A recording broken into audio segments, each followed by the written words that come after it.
روشنیوں کے تہوار دیوالی کے موقع پر شہر حیدرآباد کے پھول مارکیٹس میں عوام کا ہجوم دیکھا جا رہا ہے۔ شہر کی گڈی ملکا پور فلاور مارکیٹ میں پھولوں کی فروخت میں اضافہ درج کیا گیا ہے۔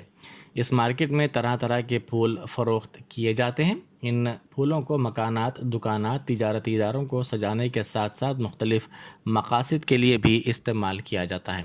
اس مارکیٹ میں پھولوں کا کاروبار کرنے والوں نے بتایا کہ اس مرتبہ ان مخصوص پھولوں کی قیمت معمول کے مطابق رہی ہے اور ان کی قیمتوں میں گزشتہ برسوں کے مقابلے اضافہ نہیں ہوا ہے۔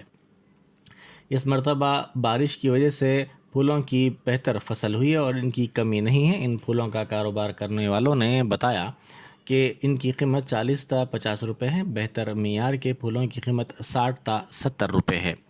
انہوں نے کہا کہ شمس آباد، ابراہیم پٹنم اور معین آباد منڈلوں سے ان پھولوں کو اس مارکیٹ میں فروخت کے لیے لایا جاتا ہے۔ اس سال کم قیمت کی وجہ سے عوام کی بڑی تعداد ان پھولوں کو خرید رہی ہے۔